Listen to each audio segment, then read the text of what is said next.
Welcome to Queers and Quills, the official podcast. I'm audiobook narrator Kirt Graves.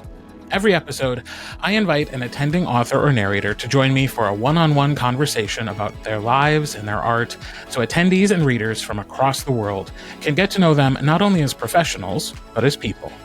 Joining me today is Adrian J. Smith. Adrian J. Smith, aka AJ, has been publishing since 2013, but has been writing nearly her entire life. With a focus on women-loving women fiction, AJ jumps genres from action-packed police procedurals to the seedier life of vampires and witches to sweet romances with a May-December twist. AJ currently lives in Cheyenne, Wyoming, although she moves often and has lived all over the United States. She loves to travel to different countries and places.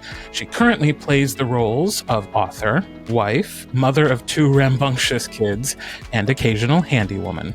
Welcome to the podcast, AJ. Thanks for having me. Oh, it's so nice to meet you. So let's start at the beginning. How you've been writing your whole life, but what was the impetus to be like, yeah, now I'm actually going to be an author and I'm going to put my words out in the world? What was that journey like? It started with fan fiction, as I think it did for many people. And so I just started writing and posting fan fiction on fanfiction.net. I wasn't even cool enough to be on AO3 for a while there. And then I was like, maybe I should put some stuff on AO3. But fan fiction for me was just a way of kind of getting at different ways I could develop my skill. I would practice like one original character or create the world, but use characters from an existing world, which was really helpful. And then eventually I met a guy, as you do, not in that way, but he also wrote fan fiction, but published original fiction. And I was like, hey, can you look at this and tell me if it's crap or not? And he was like, no, it's really good. You should send it to my publisher. And he said, sure. And then I wasn't fast enough. And so he sent it for me. And then his publisher contacted me and was like, hey, I want to publish this. And I was like, sure. So that's what started my publishing journey in 2013. And then from there, it's just kind of spiraled out of control into what it's become. That's a great way of describing. Like, I don't know what happened. It's just gone out of control. It really absolutely has. I was talking to my tax guy yesterday, actually, because I just got my tax bill, which is super fun. Don't I know it? Well, yeah. I've known him since I was 12 years old. And so he was like, wow, this side hustle is like really going crazy for you. And I was like, yeah, it's not really a side hustle anymore. It makes more than my day job. Wow. Like twice the amount. And he's like, yeah, you should think about that. I was like, yeah. Thanks. That's good. That's sage advice. Maybe it's time to think about that, you know. Do you feel like you have life balance at all? It doesn't seem like it from all the things you're doing. No, not at all. Yeah, because I work full time. I'm an ordained minister, and so I work full time in the church, and then I do this on the side, and then I also have a 9-year-old and a 6-year-old that run me ragged. And this season, they're both doing competitive sports, and so I'm gone like every weekend, and I'm like, I feel like I did not sign up for this. But I think I did at the same time. Thanks. Poor parent. It's just like, I don't know one single parent who's been blessed with a child who's like, no, mother, I'd like to just read a book on the couch this weekend. They're either if they're not in sports, they're in the arts, and both of them are making them go to competitions and costumes or whatever they call costumes in sports. Uniforms. Yeah, for sure. So not my genre. I'm fascinated by the fact that you're also an ordained minister. As another person who works in this industry, who worked in the church for several years, I think people are often surprised to find that some of us came from religious backgrounds or still, have a connection to a religious organization. Do you find people are surprised if they find that out about you? Absolutely. Like, it shocks them. It's in one of my automations in my newsletter, and I get responses all the time, and they're like, wait, how does this work? And I'm like, how does it not work? Like, it's just kind of who I am. But it's also fascinating, like, the number of people that will be like, did you know that this author is also ordained? And I'm like, no, I did not. Thank you for telling me. Like, let's go stalk them and figure that out. Or the number of ministers who will read my books and then email me and be like, I didn't realize that the two worlds could connect, because they're in more not as open and affirming denominations. And so they have to hide that a bit more than they do. And so it's opens conversations for sure. But yeah, it definitely shocks a lot of people too. Yeah. I grew up Catholic and volunteered for the church, and then became a youth minister and worked with teenagers. But, there was always that thing that was like, when I meet somebody and it's undeniable that I'm gay, like, I'm going to have to step away because they're not going to be okay with it. And that, eventually came to pass, and I'm very happy it did. And once I was outside of it, I looked back and went, that was an interesting time in my life, and a lot of things that I no longer believe in at all. But I'm still very faith curious, because if you took away all of the parts of the church that I was a part of that now offend me deeply, there's still some really cool stuff there, and some great lessons about life and how to treat people if you take them seriously, So it makes sense to me, and I think that's really cool. Yeah, for sure. So you primarily write women loving women. Yeah. Why is that important to you? Or like, how did you start there, or did you find your way there? Yeah, I found my way there mostly. The fan fiction that I originally began with was definitely not queer or sapphic in any capacity. But eventually I got there, and part of that's just because of my own sexuality. I'm bisexual, pansexual, and it wasn't represented very well in any of the romances that I was reading. Like, I couldn't walk into a bookstore and find it on the shelves, especially where I lived at the time, which was Texas. And so it was where I was finding it was in fan fiction, and I was finding it especially in indie authors, or at that time, small press authors. And so, yeah, that's kind of how I landed there. I felt it was extremely important to have that. There's enough of the other stuff and enough people doing the other stuff that I did not feel like I needed to add to that. Although I do have a lot of that fiction just floating around on my hard drive. It's just not what I published. So that's I've stuck to the brand as much as I can for that. Yeah. Do you mind sharing what fan fictions were your like go-tos when you were writing that? Yeah, so I originally started way back when in middle school with Lord of the Rings, of course. What do you mean, of course? I've literally never heard anybody talk about Lord of the Rings fan fiction.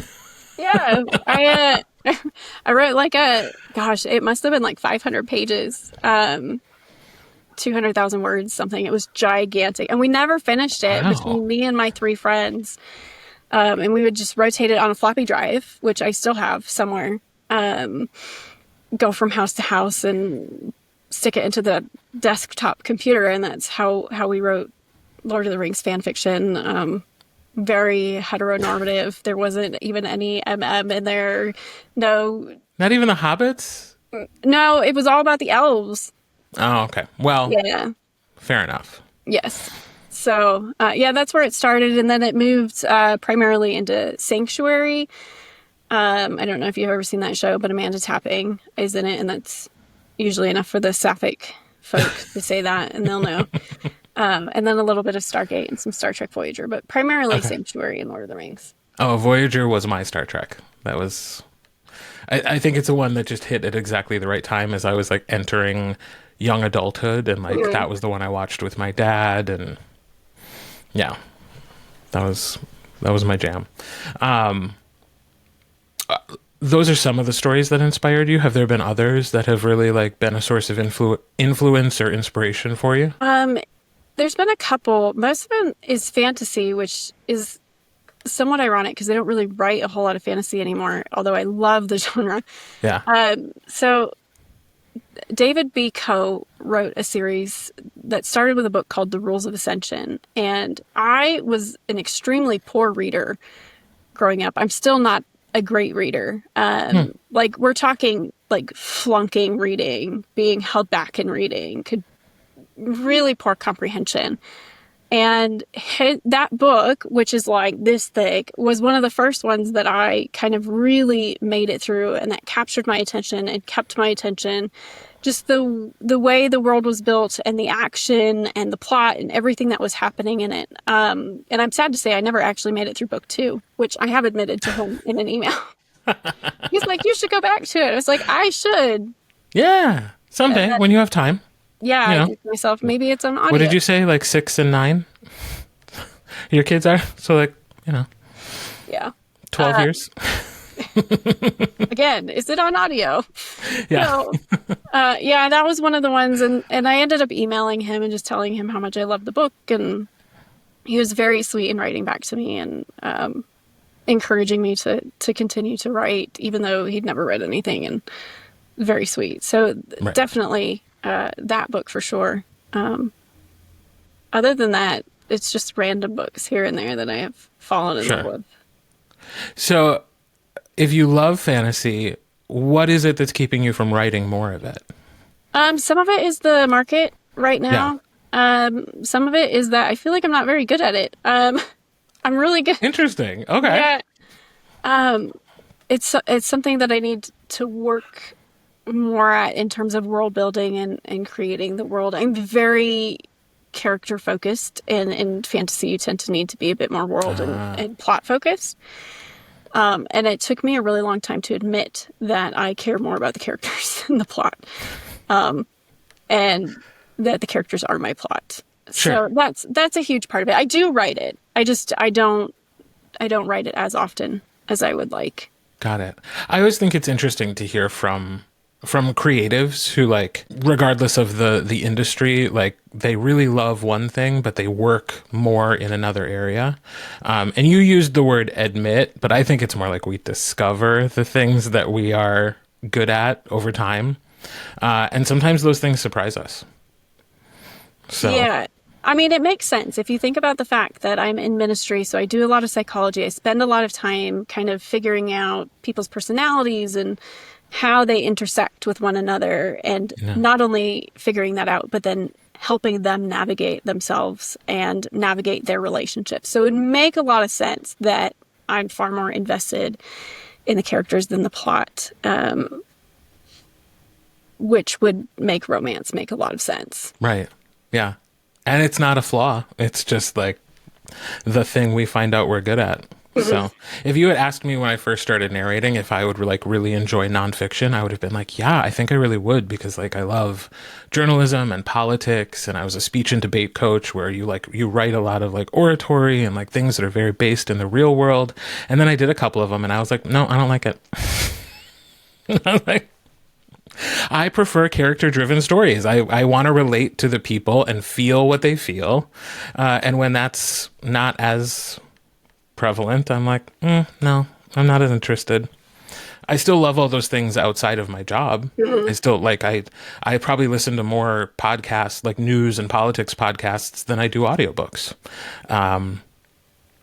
But I don't really want to do those books. Some of that too, I find, is just stepping outside of what I do.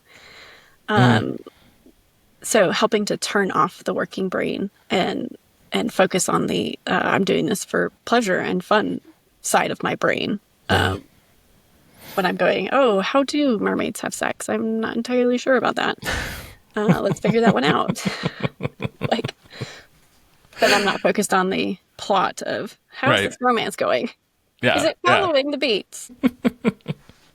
I love it. Would we call that research or just pondering when you're trying to figure that out? Both. I love that. Weird curiosity. Yep. So if somebody was coming to your work for the first time, where would you want them to start? So there's typically 2 that I recommend. One would be Don't Quit Your Daydream, which is a very slow burn, character-driven, coming to find yourself type of romance. And it involves a lot of internal self-reflection with the characters, and then pushing against each other to challenge each other better. The second one I would recommend would be Shameless Expectations, which is definitely more my style. And it deals with heavy mental health presence and recovery from trauma, and working through long past trauma. And I recommend that one because it deals particularly as women with sexual trauma, which is something really prevalent amongst our gender, unfortunately. But it doesn't have any sexual trauma on the page. So it's a way to deal with it and talk about the emotions and the repercussions of those experiences and how to heal from them without actually diving deep into the trauma itself, which can be very off-putting for a lot of people. Right. That's really cool.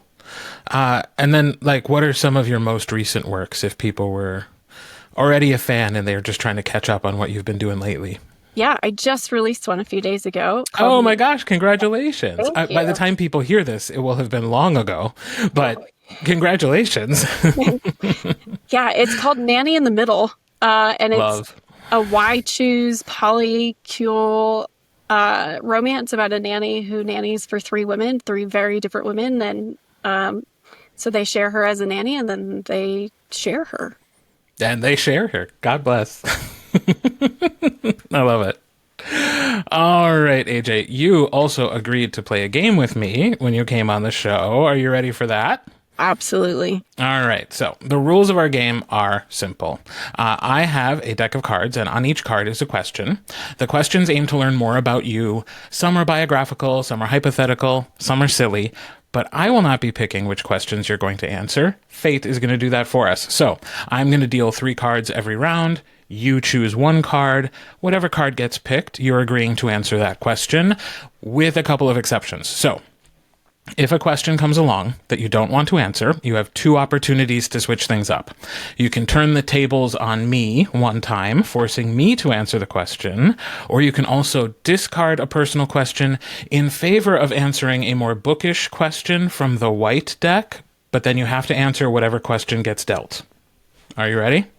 Yes. All right, here we go. Round 1. Card 1, card 2, or card 3? Card 3. Okay. What's the funniest name you can think of for a pet? Oh, for a pet. Good dog. So you just go around saying good dog all the time. But what if they do something bad? You're Good a bad dog. Good dog. Yeah. Pet dog, good dog. I like it. All right. Card 1, card 2, or card 3? Card 1. What is something you hate, but that you wish you loved? Mexican food. Oh, fascinating. Yeah. Not just cilantro, just like across the board Mexican food? Love cilantro. Okay, cilantro what? That, because I feel like that's the thing that people object to the most. No. It is. It's definitely more that Mexican food doesn't agree with me. Fair. There's a lot there to cause a ruckus. Yeah. And a ruckus has been had in my house for sure. But, we endure sometimes. I could say the same about so many other foods. Pizza, ice cream, anything with dairy or spices. Right now for me, it's Dr. Pepper. You can't have Dr. Pepper right now? Oh, no. I know. It's the aspartame and the sugar. I'm like, what am I supposed to do? It's like my life. Yeah. Sorry you've lost all your joy. That sucks. It's the end of the world. And I'm still here, unfortunately. And you have those kids to think about, so you can't just like go live under a blanket fort until happiness returns. They used to bring me a can of Dr. Pepper in the morning. They were like, "Here, I'll be back in 10 minutes." Oh. When you're less angry. They can't do that anymore. Oh no. The poor family all around. I feel bad for everybody now. All right. Card 1, card 2, or card 3? 2. 2. Have you ever worn clothing with the labels or tags still attached? Yeah. Right now. Yeah. I think it means to like return them after you're done wearing them. Oh. Like you buy a dress for an event or a suit and then you like take it back. No, I don't think I've done that. No. I'm too cheap to do that. Then I have to give them my money. and That's hope true. that they give it back. That's true. Yeah, and you're really banking on things not going wrong. Yeah. Yeah. I'll take some risks, but I don't think I'll take that one. Okay. Yeah. You just buy the clothing you know you can afford. Yes. Yes. All right. Card 1, card 2, or card 3? 1. All right. What's the weirdest thing you find attractive in a person? Oh gosh. I'm going to throw that one back at you. Okay. I don't know that it's weird necessarily to find like quirks attractive. Like I think a lot of people have like a certain quirk, but like the thing that I am attracted to is imperfect teeth. I really don't find like perfectly straight white teeth. Like there's something off-putting about it, and and especially because so many that we see now, especially on screen, they're not real teeth. Like, Right. like it's not even close to like something that comes naturally out of a human body, and so it's just so off-putting to see fake teeth.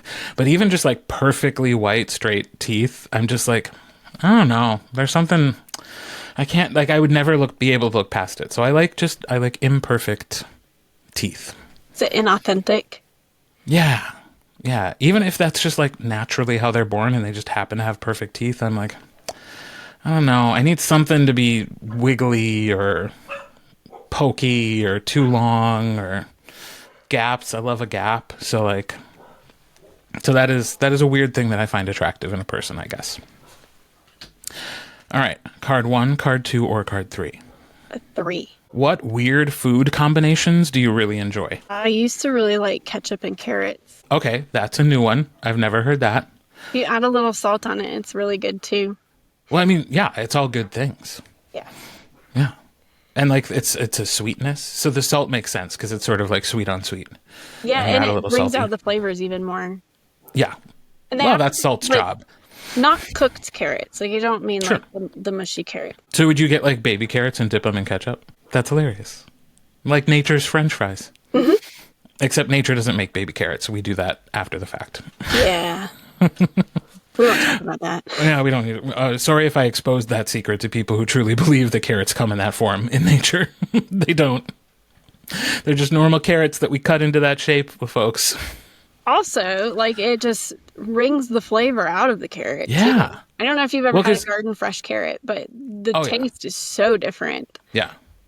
Even just like the organic ones you can get at the grocery store in whole form are better than baby carrots. Because I think they also go through some sort of like washing process. Yeah, they'd have to. Yeah. And because they're like so uniform in color, it's like this is not natural. So yeah. Sorry, baby carrots. You really caught a stray one on that. We really took you down. All right. Card 1, card 2, or card 3? 3. All right. What things do you do every day that you wish could be automated? Waking up. Just full on Jetsons. The bed Yeah. props you up, and then a robot comes and dresses you, and Yeah. you're fully But asleep until you get to work. Also, like the mental function of just being able to like hit a button and be like, okay, I am functioning now. Nice. And then I could hit it and be like, okay, I'm not. I'm going to go to bed. That would be wonderful. So really, you're full human automation. Yeah. Start to finish. All right. Card 1, card 2, or card 3? 2. 2. What is something that people are obsessed with, but you just don't get the point of? I was just talking to somebody about this the other day too, and I can't even remember what it was. I don't know. Can I go with the bookish one? Sure, absolutely. All right, here we go. Okay, you did not get any of the controversial bookish opinions. This is good. It's simply, what's the best book you've read this year? Oh gosh, I can't even recall a book that I have read this year that wasn't my own in the editing process. It's been a wild year. If we go back to 12 months. Yeah, we'll do that. Yeah. I really enjoyed listening to, oh gosh, what's it called? It's by Robin Clairvaux. I think it's called Forgetting. I'm going to screw it up so bad. Hold on. I'm pulling. Yeah. Audible. It's on there. Forgetting with You. And that was probably the best one that I've read in the last 12 months. I'm really bad with book titles. I can't ever remember my own book titles, so please don't take offense to that. But I don't think any of us in the romance world can take offense to that, because I think we've all been there. Like, especially, and then like the publishing industry has trends where it's like, but like Forgetting With You, I feel like I know something about that book from the title, or at least I would guess that I do.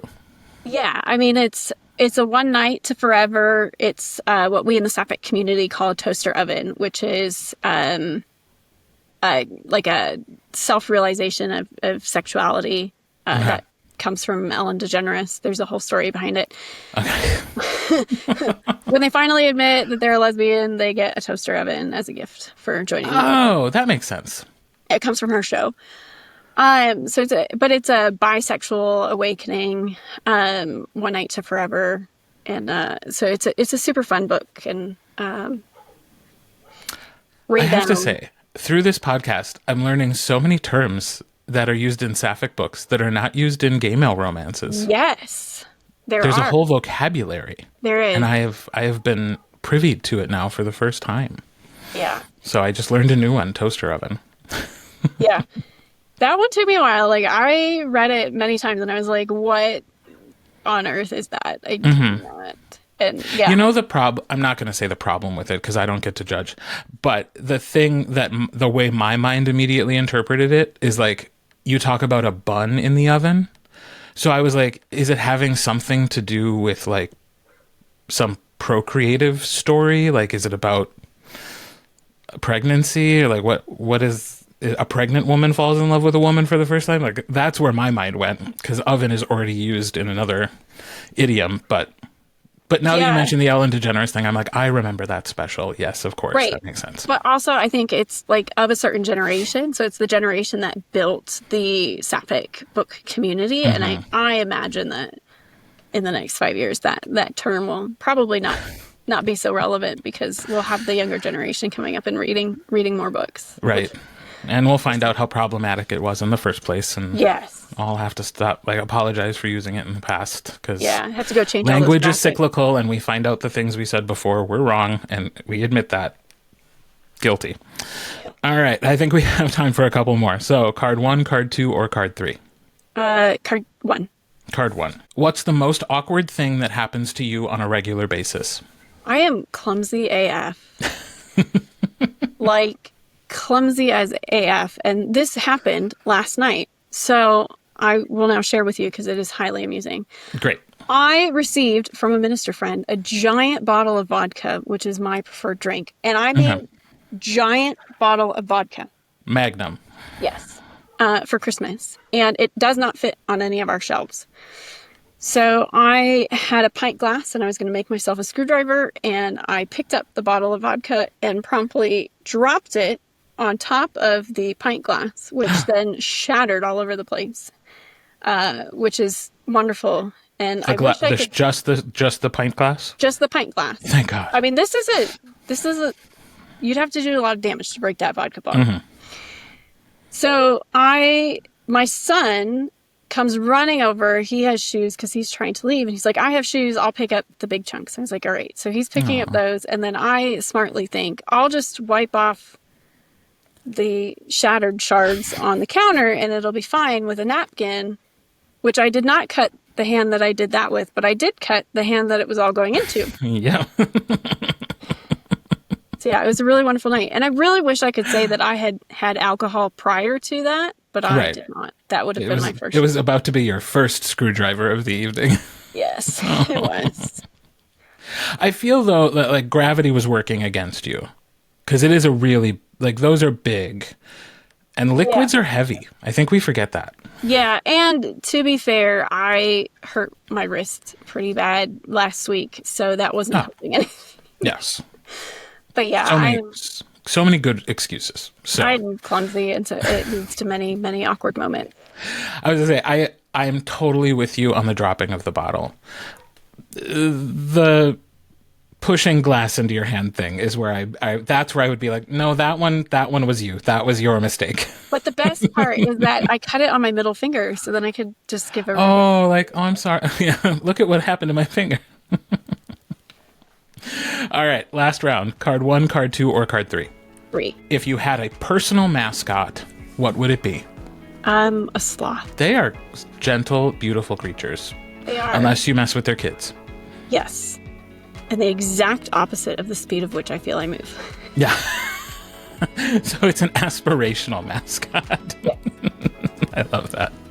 I love that. Oh, thank you so much, AJ, for taking the time to do this. I really appreciate it. Yeah. Thanks for having me. Of course. And thank you, listeners, for joining us for Queers and Quills, the official podcast. If you're already signed up to attend Queers and Quills, make sure to say hello to me and to AJ at the Oregon Convention Center in May. If you're not, follow Queers and Quills on Instagram to follow along with all the fun this year and get updates about ticket availability in the future. Until next time, I'm Kirt Graves, and I hope you're having a very gay day.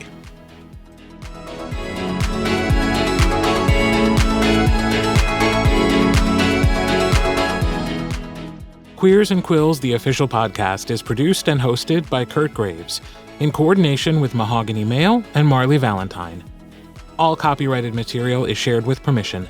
Music and sound effects are licensed through Storyblocks Audio. All opinions shared are those of the individuals and do not reflect the positions or policies of any company or organization with which they happen to be associated.